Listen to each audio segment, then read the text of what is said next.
주간입니다. 1년 동안 그래도 잘 지내셨죠?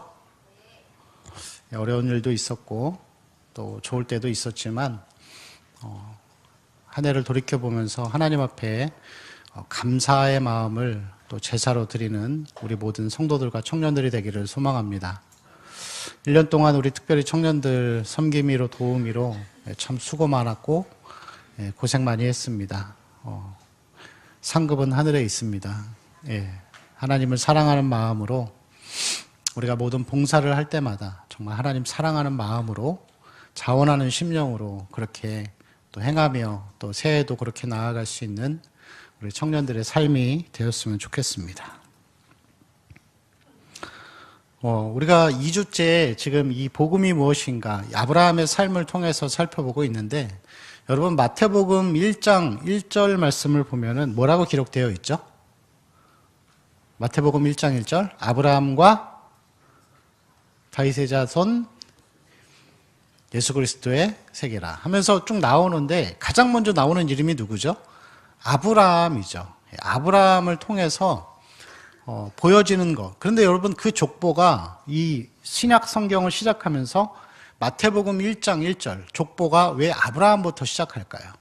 아브라함 1세대도 다 있잖아요. 노아도 있었고 여러 가지 에녹도 있었고 많은 이 선조들이 있었지만 아브라함을 가장 먼저 이야기하는 이유는 믿음이란 무엇인가? 성경은 계속해서 우리에게 그걸 보여주고 있습니다. 믿음이란 무엇인가? 구원받은 삶이란 무엇인가? 복음이란 무엇인가?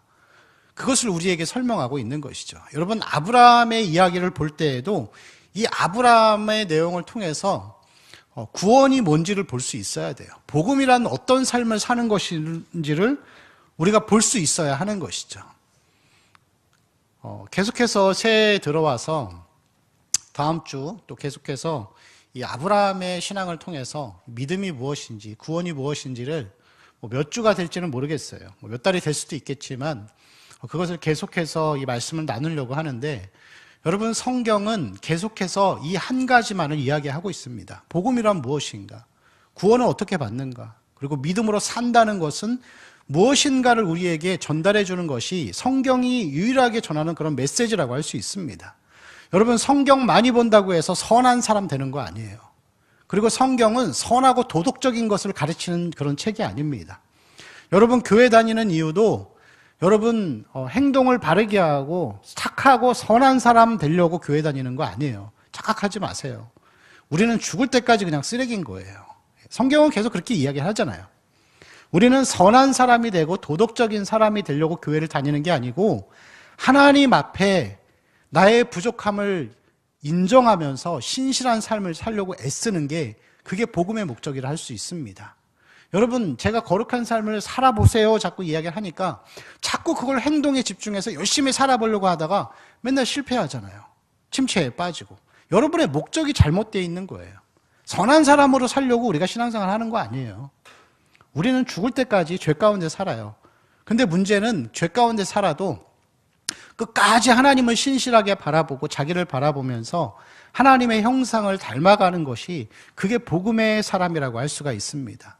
자, 오늘 말씀도 보면은 이제 아브라함의 모습을 볼 때 아브라함 역시 여러분 선한 사람이 아니죠. 아브라함은 형편없는 사람이었어요. 그런데 그를 만들어 가시는 그 모습을 이 성경이 우리에게 보여주면서 믿음이란 어떻게 생겨지고 어떻게 구원받는가를 우리에게 보여주는 것이 바로 이 아브라함의 말씀이라고 할 수 있습니다.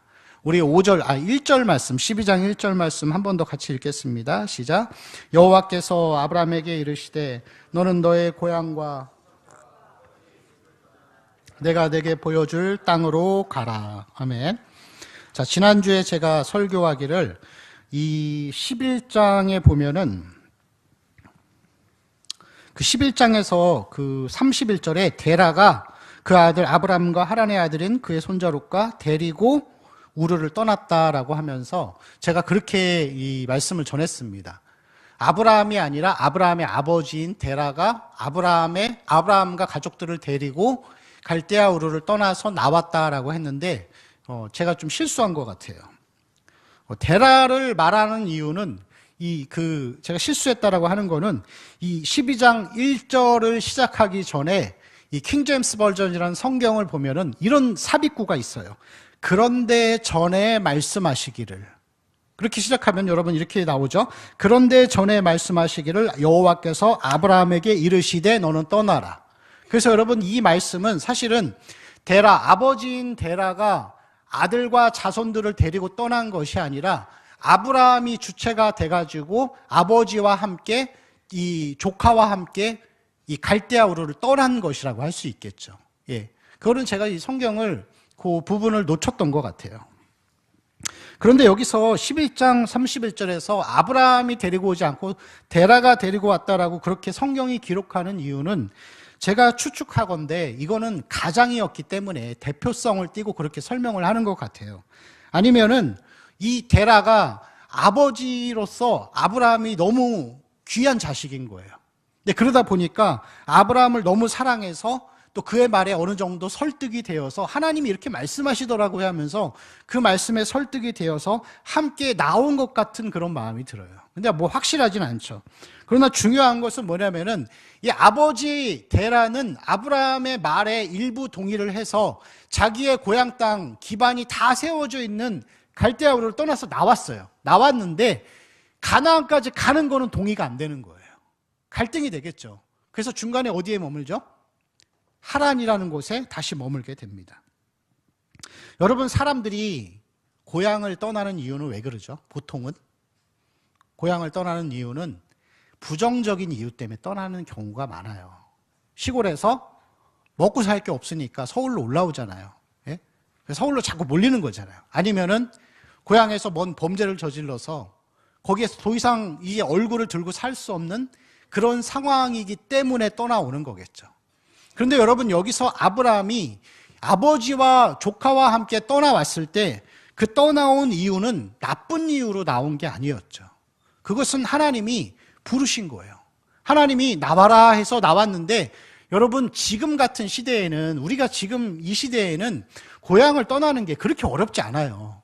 조금 여러분 돈이 좀 있다고 생각해 보세요. 서울에 뭐 한 전세집 하나 정도 얻을 돈은 다 있잖아요. 그죠? 없나? 아무튼 여러분, 그 정도의 돈이 있으면 얼마든지 나올 수 있어요. 얼마든지 나올 수 있는데, 이 아브라함이 살던 이 고대근동 시대에서 고향을 떠나서 나온다고 하는 것은 목숨 걸고 나오는 거예요. 이때에는 나라라는 게 없었어요. 나라가 없고 부족의 개념이기 때문에 살인과 폭력이 얼마든지 저질러져도 그것을 처벌받는 그런 시대가 아니었던 거죠. 그런데 자기가 가지고 있는 모든 기반들을 내려놓고 그곳을 나와가지고 이 고향을 떠난다고 한다는 것은 이 농경사회에서는 거의 불가능한 일을 한 거예요. 근데 불가능한 일을 한 건데, 그래도 해야 됐던 이유는 그 이유가 그만큼 너무 중요했기 때문에 나온 거예요.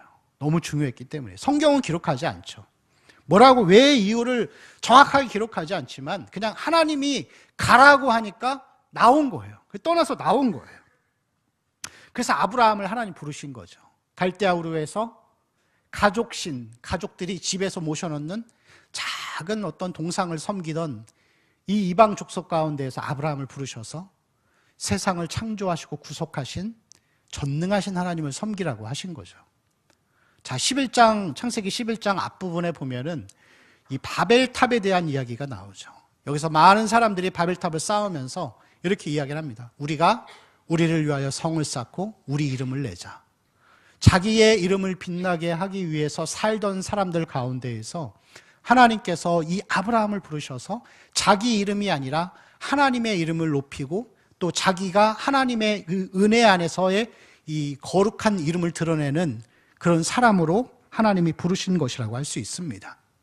여러분, 하나님이 아브라함을 부르신 것은 굉장히 중요한 부분이에요. 그래서 다른 성경에도 보면은 이 창세기 15장 7절 뒷부분에 가면은 그런 말씀이 있어요. 또 그에게 이르시되, 나는 같이 읽을까요? 시작. 나는 이 땅을 내게 주어 소유를 삼게 하려고. 아멘. 자, 사도행전 7장 2절과 3절에도 보면은 스데반이 순교하기 전에 이렇게 복음을 전합니다. 같이 읽겠습니다. 시작. 스데반이 이르되 들으소서. 우리 조상 아브라함이 하란에 있기 전 메소포타미아에 있을 때에 영광의 하나님이 그에게 보여 이르시되 내 고향과 친척을 떠나 내가 내게 보일 땅으로 가라 하시니. 아멘. 자, 여러분, 하나님이 은혜로 우리를 부르신 거예요. 하나님이 일방적으로 이방 민족을 섬기고 있었던 우리를 예수님의 십자가에 죽으신 희생을 통하여서 아무 가치 없는 인생을 불러내신 거예요. 여러분, 그게 복음입니다. 그리고 우리는 이 하나님 앞에 이것을 항상 감사하며 살아가는 삶이 되어야 되는 거죠. 성경은 두 부분으로 나눠집니다. 하나는 사실이고 하나는 적용이에요. 사실은 뭐죠? 하나님이 나를 위해서 이것들을 행하셨다, 부르셨다, 그리고 나를 의롭다 하셨다, 십자가에 죽으심으로 또 생명의 나심으로 부활하심으로 구원을 완성하셨다. 사실이잖아요, 사실. 여러분, 근데 우리는 이 신앙에서 이 사실에 대한 부분들을 우리가 감격으로, 인격으로 다시 세워가야 되는 거예요. 그게 신앙생활 한다 이렇게 표현하는 것입니다. 신앙생활이 어떤 새로운 것을 추구하고 새로운 것을 배워가고 이게 신앙이 아니라 예수가 나를 위해서 죽으신 그 십자가, 그 능력과 은혜가 내 인격을 통과해서 이게 기쁨이 되고 감격이 되는 그것이 여러분 신앙인 것이죠.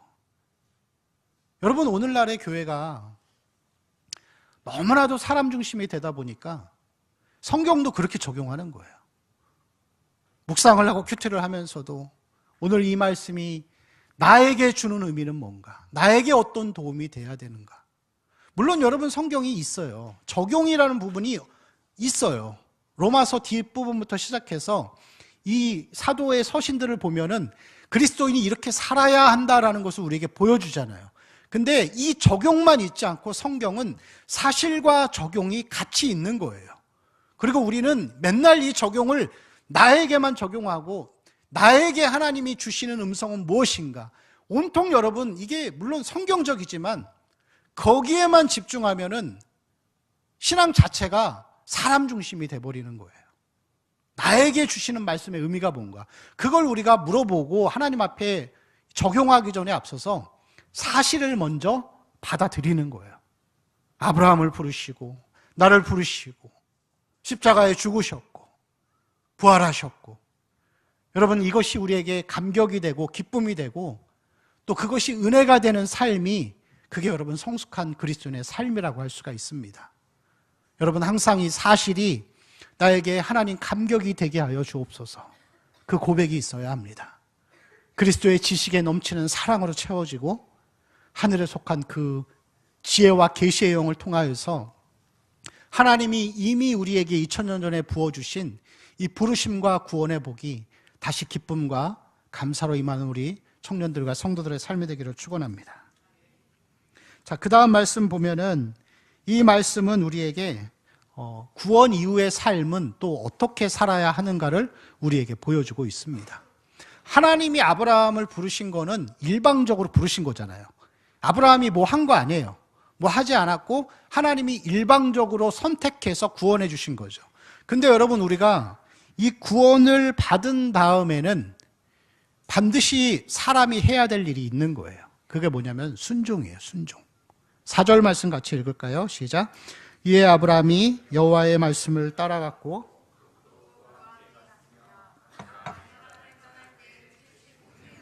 아멘. 자, 순종하면서 여호와의 말씀을 어떻게 했다고요? 따라갔다.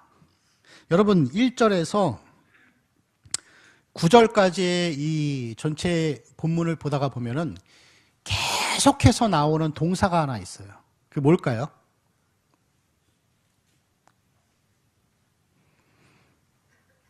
여러 이 동사들이 있지만 그 중에서 계속 나오는 동사가 있는데 가다라는 동사예요. 가다. 1절에도 나오죠. 집을 떠나 내가 내게 보여줄 땅으로 가라. 가라고 하죠. 자, 4절에도 보면 우리가 읽었던 것처럼 함께 갔으며 갔고, 예, 이 과거형이죠. 가다의 과거형이라고 할 수 있습니다. 자, 5절에도 나옵니다. 가나안 땅에 마침내 들어갔더라. 예, 그렇게 나오죠.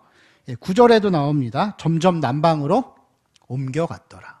여러분, 그리스도인이 부르심을 받고 구원받은 이후에는 계속 진행적으로 가야 되는 삶인 거예요. 앞을 향해 가야 돼요.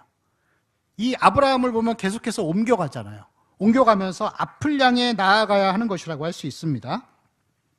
자, 그래서 영어 성경을 통해서 보면은 이 5절 말씀 마지막 부분에 마침내 가나안 땅에 들어갔더라 하는 이 표현이 영어로 보면은 force into the 이렇게 나와요. force into the 가나안. 가나안을 향하여서 그 안으로 들어간다라는 이제 그런 의미를 담고 있는 것이죠. 여러분, 그리스도인은 구원받고 나면은 앞을 향해 가는 삶을 사는 거예요. 즐기는 삶을 살거나 과거를 돌아보거나 하지 않고 앞을 향해 계속 가는 거예요. 그래서 그리스도인은 젊을 때를 그리워하지 않는 거예요. 왜냐하면 우리가 가야 할 종착지가 있다는 것을 알기 때문에 그런 것이죠. 빌립보서 1장 6절 말씀을 보면은 이렇게 기록되어 있습니다. 너희 안에서 착한 일을 시작하신 이가 그리스도 예수의 날까지 이르실 줄을 우리는 어떻게 한다고요? 확신하노라. 너희 안에서 착한 일을 시작하신 거예요. 우리 안에 성령이 들어와서 하나님이 앞을 향해 가도록 우리를 계속해서 권면하고 계신 것이죠. 시편 40편 8절 말씀에도 보면은 비슷한 말씀이 있습니다. 같이 읽을까요? 시작. 나의 하나님이여, 내가 주의 뜻 행하기를 즐기오니 주의 법이 나의 심중에 있나이다 하였나이다. 아멘. 주의 뜻을 행하며 앞을 향해 나아가기를 계속 바라는 것이죠. 자, 로마서 7장 22절에도 있습니다. 같이 읽겠습니다. 내 속사람으로는 하나님의 법을 즐거워하되. 자, 하나님의 법을 즐거워하면서 구원받은 사람은 그 은혜를 알기 때문에 하나님을 더 알고자 하는 마음이 있는 거예요. 계속해서 하나님을 더 알고자 하는 그런 마음이 있는 것이죠. 그거 여러분 당연한 거예요. 구원받은 사람은 당연히 알고 싶죠. 하나님의 사랑이 우리 안에 들어왔는데. 여러분 연애할 때 그러잖아요. 형제가 자매를, 자매가 형제를. 사랑하는 마음이 생기면 그 다음 여러분 어떻게 하고 싶어요? 함께 있고 싶고 얘기 나누고 싶은 거예요. 이 사람 어떤 사람인지 알고 싶은 거예요. 그건 여러분 당연한 것이라고 할 수 있습니다. 그래서 요한복음 17장 3절 말씀을 보면은 같이 읽을까요? 영생은 곧 유일하신 참 하나님과 아멘. 우리가 인격으로 계속해서 하나님을 알아가고 또 배워가고 믿음으로 살아가야 하는 것이죠. 여러분, 그럼에도 불구하고 사람들이 순종하기 어려운 이유는 뭐냐면 가시적인 존재를 자꾸 의지하는 마음이 있기 때문에 그런 것이죠.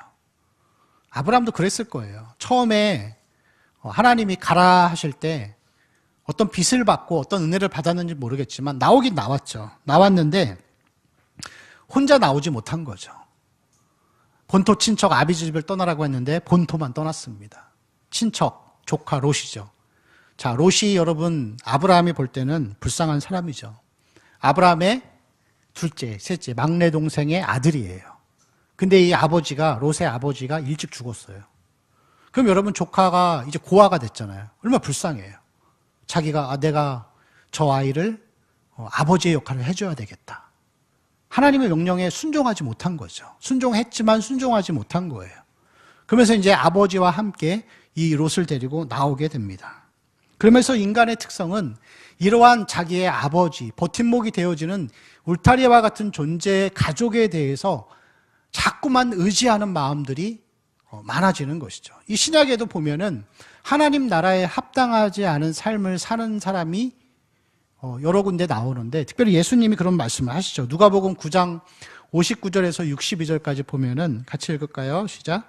또 다른 사람에게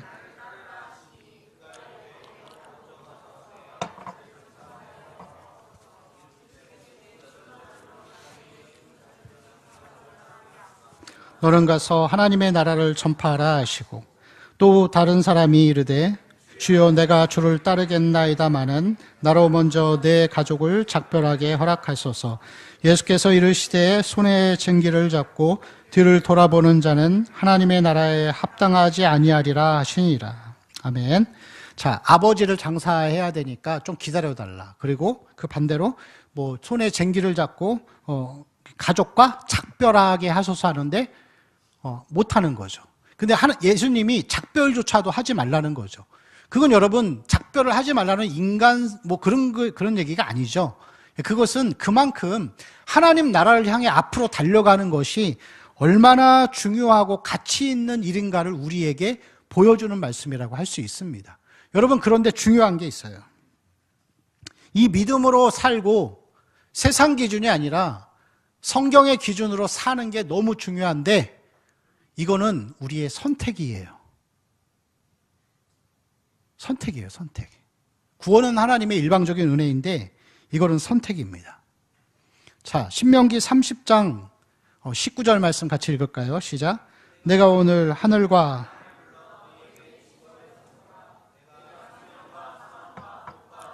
내 앞에 두었은즉 너와 내 자손이 살기 위하여 생명을 택하고. 아멘. 자, 하나님은 우리에게 두 가지를 주셨죠. 생명과 복. 그리고 하나는 사망과 저주예요. 그리고 물론 당연히 하나님은 우리가 생명과 복을 택하기를 원하세요. 근데 당연히 하나님 그렇기를 원하시는데 자손이 살기 위하여 생명을 택하라. 근데 여러분, 그렇지 않을 수도 있는 거예요. 그렇죠? 그거는 여러분의 선택이에요. 여러분의 선택이고, 물론 저도 그렇게 얘기하죠. 여러분 생명을 택하세요. 믿음의 길을 가세요. 근데 여러분, 선택은 여러분의 몫이에요. 여러분의 인생이니까 여러분 하나님 붙들고 가면 생명과 복이 나타나는 거예요. 나는 힘들어서 못해요. 구원받았으니까 그냥 세상적으로 살래요. 그렇게 사세요. 그렇지만 그 이후의 결과도 여러분 스스로 책임지는 거예요. 자, 아브라함을 보면 그렇죠. 아브라함을 보면은 아브라함이 이 본문 말씀 가운데 보면은 순종과 불순종의 모습이 동시에 보여지는 것을 볼 수 있어요. 자, 5절 말씀 같이 읽을까요? 시작. 아브라함이 그의 아내 사레와 조카 롯과 하란에서 가나안 땅으로 가려고 떠나서 마침내 가나안 땅에 들어갔더라. 아멘. 자, 아브라함이 하란에서 머무는 동안에 소유와 얻은 사람들이 굉장히 많았던 걸로 보여요. 그는 목축을 하는 사람이었기 때문에 대부분의 얻은 소유는 동물이겠죠. 소나 양이나 그런 짐승이었을 것이고, 얻은 사람들이라고 하는 것은 그들을 키우고 기르고 자기 자식들을 돌봐주는 이 노예들을 얘기하는 것이겠죠. 근데 여러분, 이것이 얻은 소유가 많다라고 하는 것은 아브라함이 하란에서 머물렀던 시간이 길다는 것을 의미하는 것이죠. 근데 여러분, 하나님은 아브라함에게 하란에 가라고 하신 적이 없어요. 그렇죠? 거기에 가라고 말씀하신 적이 없는 거예요. 불순종한 거죠. 그럼 여러분, 아브라함이 하란에서 있었던 일이 기간은 굉장히 오래, 몇십 년이 됐을 것 같은데 하란에 대한 내용들이 전혀 없어요. 성경에 기록이 없는 거예요. 왜냐하면 불순종의 시간이었기 때문에. 근데 여러분, 다시 보면은 이후에 마침내 가나안으로 들어갑니다. 7절 같이 읽을까요? 시작. 여호와께서 아브라함에게 나타나 이르시되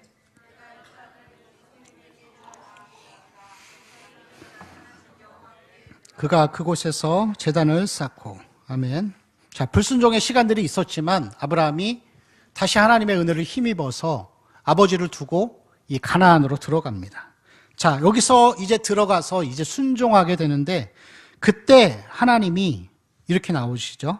여호와께서 아브라함에게 나타나서 이르시되. 나타나셨다.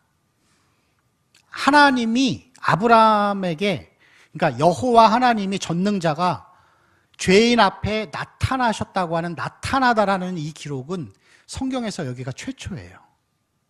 그 하나님이 축복하시는 거죠. 하나님이 나타나신 게 축복이에요. 여러분, 세상에서 제일 큰 복은 하나님이 항상 내 앞에 나타나시는 거예요. 저도 그럴 때가 있었어요. 요즘은 제가 피곤하니까 하나님 잘 안 나타나시더라고요.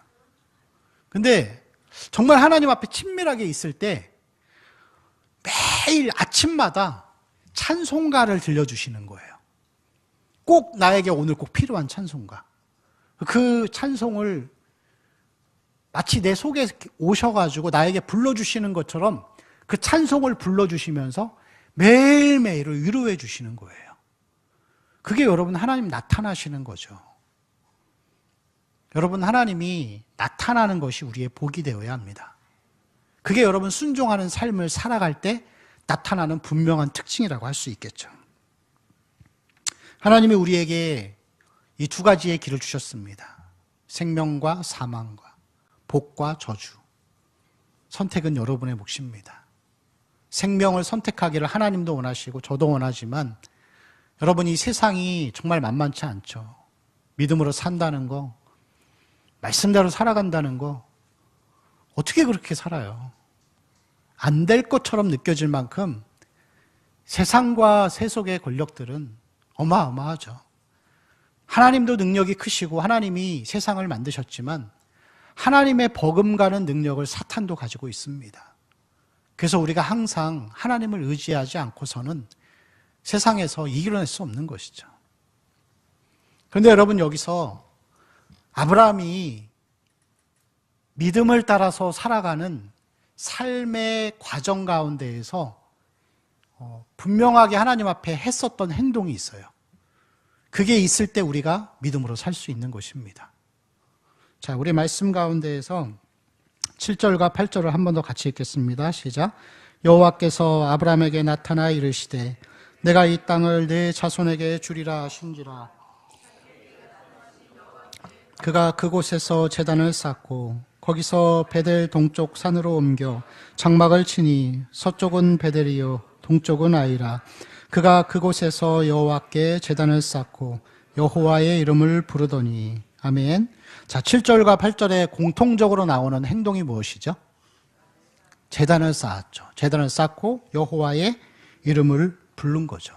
그래서 여러분 이 7절에 나오는 제단을 쌓았다고 하는 것은 단순하게 예배를 드렸다라는 그런 개념이고, 이 8절에서 나오는 제단을 쌓고 여기서 끝나지 않죠. 여호와의 이름을 부르는 한 단계를 더 하는 것은 찬송도 있고 기도도 있고 전체적인 예배의 폼이 있는 공적인 가정 예배라고 볼 수 있는 거예요. 그럼 여러분 잘 생각해 보세요. 아브라함이 왜 예배를 드렸을까요? 물론 하나님 약속을 주셨죠. 가나안 땅을 너희에게 주겠다. 너에게 주겠다.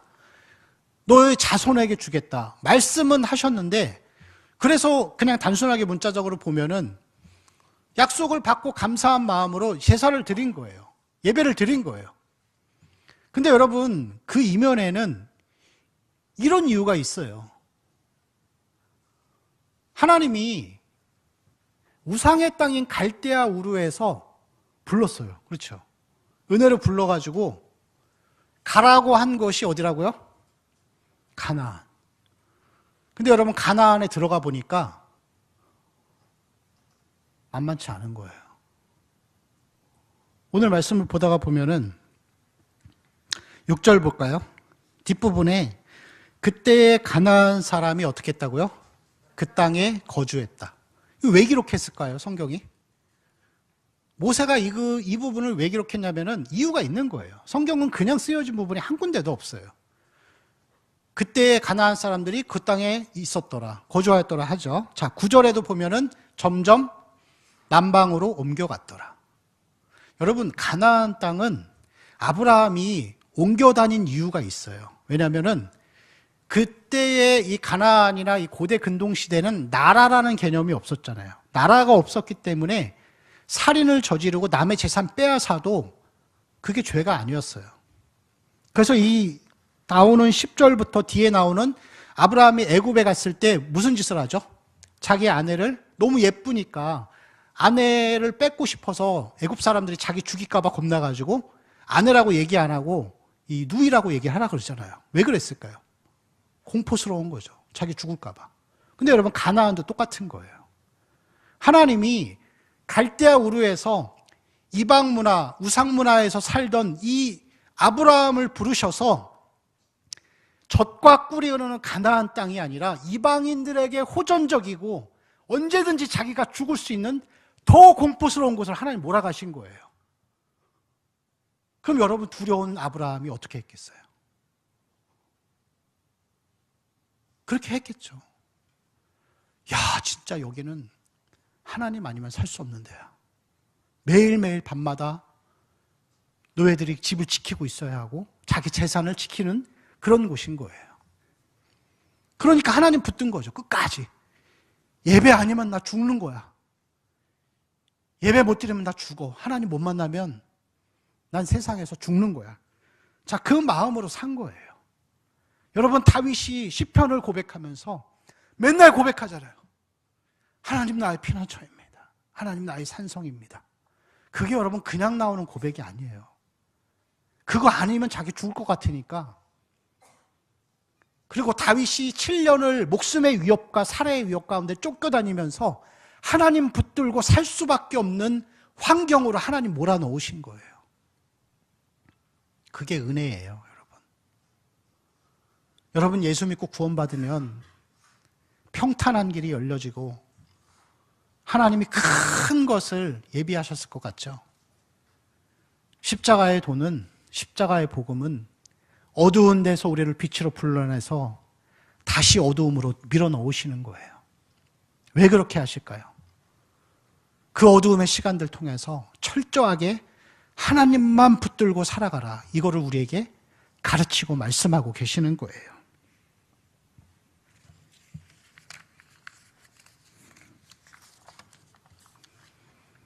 여러분, 그리스도인의 여정은 산을 올라가는 것과 같아요. 그리스도인의 삶은 산을 올라가는 거예요. 처음에 올라갈 때, 산을 올라갈 때 그 산이 천천히 걸어가도 아무 이상이 없죠. 근데 올라가면 올라갈수록 더 힘든 거죠. 그리고 마지막에 정상을 앞두기 전에는 어떤 데는 밧줄 타고 올라가야 되는 그런 데도 있는 거예요.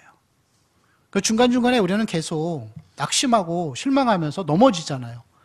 예수 믿고 나면은 모든 것이 다 잘 될 것 같고 좋을 것 같은데 사실 그렇지 않거든요. 산을 올라가는 거예요. 어려운 시간들이 있죠. 낙심하고 무너지고 또 실망하고.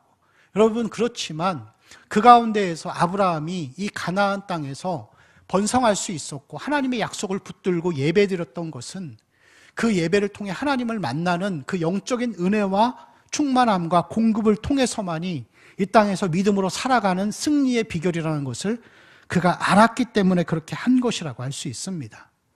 여러분, 우리가 이 땅을 살아가면서 그리스도인이 우울하게 살 필요는 없습니다. 그런데 여러분, 쉽지 않다라는 것은 인정해야 되는 거죠. 왜냐하면 마귀가 우리를 주시하고 있기 때문에. 여러분, 매일매일의 삶 가운데에서 예배하는 삶을 사십시오. 다른 것 못해도 꼭 여러분 하나님 앞에 예배드리는 삶을 살아야 합니다. 말씀을 듣고 또 그 가운데에서 도전을 받고 자꾸 영적인 공급이 채워질 수 있도록 우리 개인적으로도 하나님 앞에 가정에서나 어디에서나 기도하는 습관, 말씀 보는 습관을 가져야 합니다. 이 가나안과 같이 호전적인 한치도 살아갈 수 없는 이 세상에서 여러분 하나님만 의지해야 앞을 향해 나아갈 수 있는 것입니다. 오직 하나님만 붙들고 그 나라를 소망하며 살아가야 하는 것이죠. 여러분, 우리에게 영원한 안식은 예수님 하나님의 나라에 갔을 때만이 있는 것이죠. 이 땅에서는 끊임없이 눈물과 슬픔과 또 때로는 위로와 평안과 이 삶이 반복될 것입니다. 여러분, 믿음의 삶에서 실패하거나 넘어지지 않도록 계속 앞을 향해 나아갈 수 있도록 예배하는 습관을 들이고 늘 하나님이 나타나심을 경험하며 살아가는 우리 청년들과 성도들의 삶이 되기를 축원합니다. 우리 함께 찬송할까요?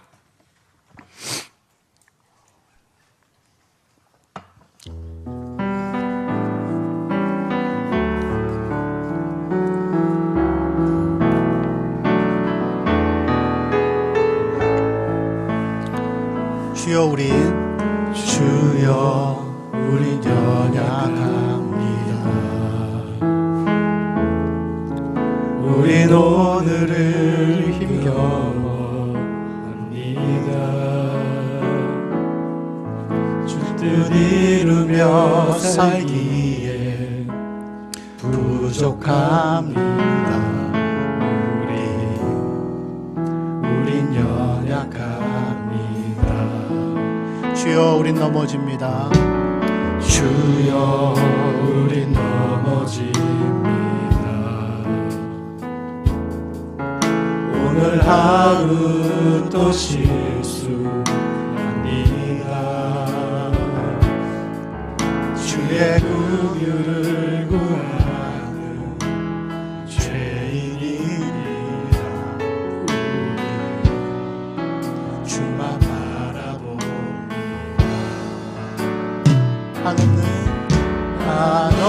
한없는 주님의 은혜 온 세상 위에 넘칩니다. 가릴 수 없는 주 영광 온 땅 위에 충만합니다. 주님만 이기리오니 우린 그길 따라갑니다. 나를 우리 이루신 주는 완전합니다. 같이 기도할 때 여러분, 우리는 갈대아우르에서 가나안으로 넘어온 사람들입니다. 그러나 이 가나안도 만만치 않습니다. 하나님이 우리에게 고난을 주시고 어려움 주시는 것은 넌 나만 봐라, 나만 믿어라, 나만 의지해라, 이것을 말씀하고 있는 것이죠. 여러분, 구원받았는데 여전히 세속의 방식을 따라가고 세상을 두려워하고 그렇게 살지 않기를 원합니다. 하나님 믿음으로 주님이 걸어가신 그 길 걸어가게 하여 주옵소서. 우리 힘을 알 수 없사오니 예배 가운데 하나님의 나타나심을 경험하고 그 은혜의 공급을 통하여서 하루하루 승리하며 나아갈 수 있도록 하나님 우리에게 은혜를 주옵소서. 영적인 공급을 허락하여 주옵소서. 하나님의 은혜를 구하며